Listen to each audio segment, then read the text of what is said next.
There's a text that didn't make it into the Bible, not because it was lost, because it was removed. And what it describes isn't a distant myth or an ancient story meant to comfort you. It's a map of something that's still happening, right now, inside you. It's called the Secret Book of John. And it doesn't talk about salvation the way you were taught. It talks about forgetting. About a part of you that was separated before you were born. About forces that don't want you to remember who you were before the world told you who to be. You've felt it. That strange sense that something is off, that you're living someone else's life, following rules you never agreed to, wanting things that don't actually satisfy you, repeating the same patterns, the same mistakes, the same emptiness, and never understanding why. The text says this isn't an accident. It says there are structures, patterns, powers that feed on this forgetting. Not demons in the sky, not enemies outside, something closer, something woven into the way you see yourself. And it calls them the Archons. But here's what the text won't tell you up front. The Archons aren't just ancient mythology. Let's start with something simple. You didn't choose your name. You didn't choose your language. You didn't choose the thoughts you think are yours. They were installed, handed down, passed from voice to voice until they became the voice in your head. And somewhere along the way, you forgot they weren't originally yours. This is what the Secret Book of John points to. Not a conspiracy, a structure, a patterning. The text describes it as a kind of cosmic forgetting that happened before time, before form, before identity. But if you strip away the mythology, you're left with something disturbingly familiar. You were born into a world that immediately began shaping you, telling you what's real, what's valuable, what's possible, and you believed it. Not because it was true, but because you didn't know there was an alternative. The Gnostics called this the work of the Archons. Rulers, not political rulers, structural ones. Forces that organize reality in a specific way and then convince you that this is the only way reality can be. But what if the Archons aren't separate beings at all? What if they're patterns inside consciousness itself? Mechanisms that keep you locked into one way of seeing, one way of being, one limited sense of self. The text says they were created by a flawed God, a God who didn't know he was flawed, who thought he was the highest, the only, the absolute. And that's where it gets uncomfortable. In the Secret Book of John, the creator of the material world isn't the true God. He's called the Demiurge, a being who emerged from a fracture, a split, an act of separation. And the first thing he does is proclaim, "I am God, and there is no other." He doesn't know he's lying. He genuinely believes it, because he's never seen what's beyond him. And then he creates. He forms the world. He establishes laws. He generates structures of control, hierarchies, boundaries. He creates the Archons to help him govern. And together they shape a reality that feels total, complete, unquestionable. Sound familiar? This isn't ancient history. It's a psychological pattern. The part of you that thinks it's the whole. The ego that mistakes itself for the self. The identity that believes it's all you are, because it's never glimpsed what existed before it was formed. The Demiurge is ignorance wearing the mask of authority, and the Archons are the thoughts, beliefs, compulsions, and identifications that keep that ignorance in place. You see them every day, in the voice that says you're not enough, in the craving that never gets satisfied, in the fear that keeps you small, in the comparison, the shame, the need to prove, the need to belong. These aren't personal failures. They're structural, archetypal. They're the Archons doing what they were made to do, keep you inside a system that doesn't allow you to see beyond it. But the text says something else, something the Demiurge doesn't know. You carry a spark that doesn't belong to him. The Secret Book of John describes a moment before the material world was formed, a fullness, a completeness, a unified consciousness that hadn't yet fractured into subject and object, self and other, knower and known. The Gnostics called it the Pleroma, the totality, and from it something descended, not as punishment, as an act of love, a fragment of the infinite entering the finite, a spark of light falling into matter. That spark is you, Not the you that has a name, a job, a history.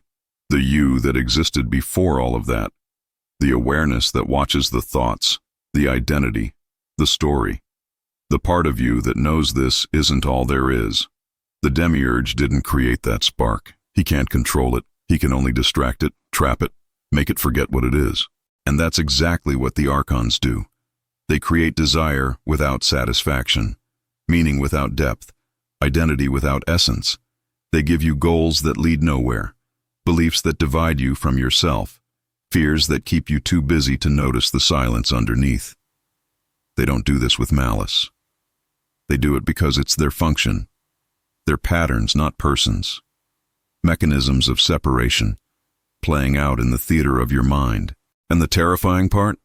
You've been collaborating with them, believing their voice is your voice, thinking their goals are your goals, confusing the prison with safety. But every now and then, something breaks through. A moment of clarity. A sudden recognition that you're living a script you didn't write. That's the spark remembering.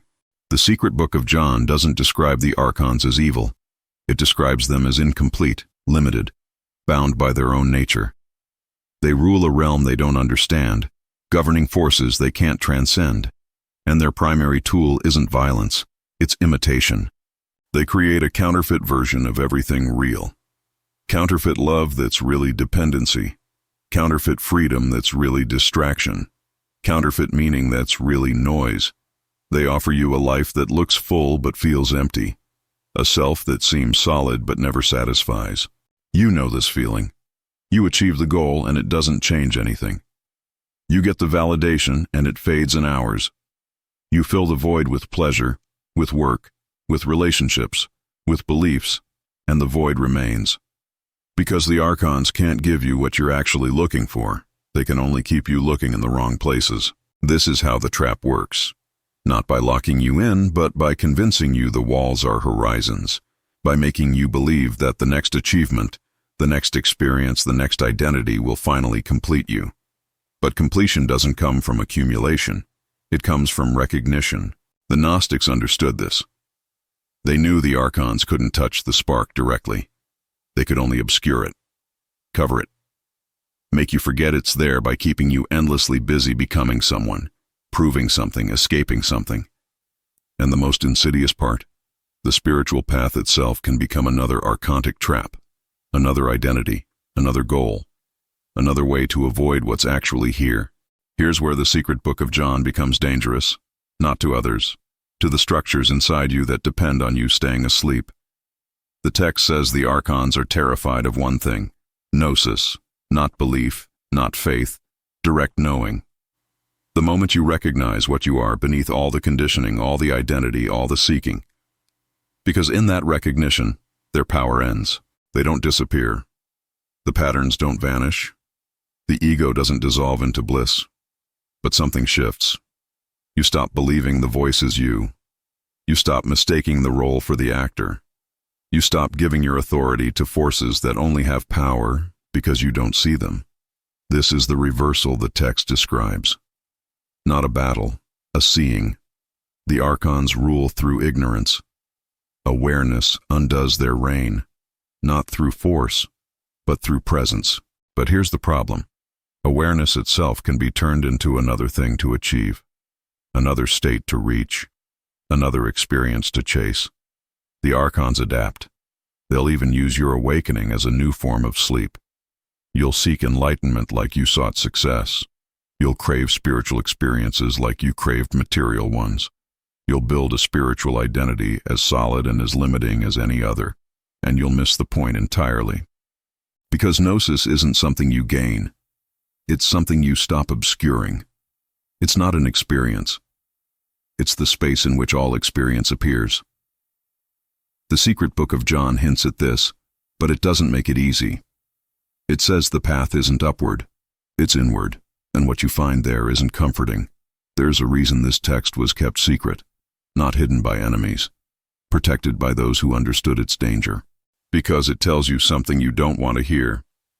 The world you see, the self you believe in, the meaning you've constructed, it's not ultimate, it's not final, it's a layer.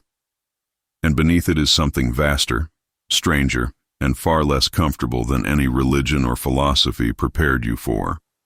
The Gnostics spoke of the Archons, but they also spoke of what came before them. A void, a silence, a darkness that isn't absence, but presence too complete to be named. This is what the spark came from, and this is what it returns to when the identifications fall away, not the darkness of despair, the darkness of potential, the undefined, the unformed, the space before thought, before self, before the division into me and not me. Most people never touch this. They live entirely within the archontic realm, the world of form, identity, purpose, meaning. And that's fine. The system works. It provides structure, coherence, a sense of continuity. But every now and then, someone sees through it, and they're left standing in a place where none of the old answers apply, where the certainties crumble, where the identity they built their entire life on reveals itself as a costume, not a self. This is the terror the secret book of John doesn't advertise. It's not about defeating the Archons. It's about realizing they were never your enemy. They were your distraction from something far more unsettling.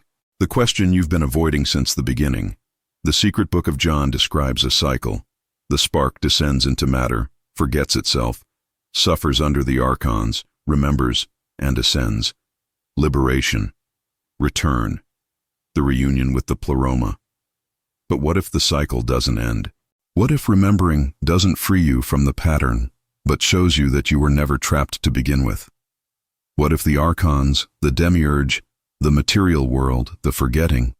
What if all of it is part of a process that consciousness itself is exploring? You can't unknow what you've seen. Once you recognize the mechanisms, you can't go back to believing they're real in the way you once did. But you also can't escape them, because they're not separate from you. They're aspects of the same awareness that's reading these words right now. This is the repetition the text hints at but never fully explains. You wake up, you see the patterns, you feel the freedom of seeing, and then you forget again. Not completely, but enough.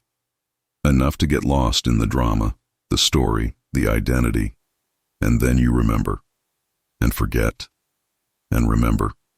The Archons don't rule you, but they also don't disappear. They recur, like thoughts, like moods, like the sense of self that rises each morning and dissolves each night. The question isn't how to escape the cycle. The question is whether the cycle is the point, whether the forgetting is as essential as the remembering, whether the descent is as sacred as the return. The secret book of John won't answer that for you, but it will make you feel the weight of the question.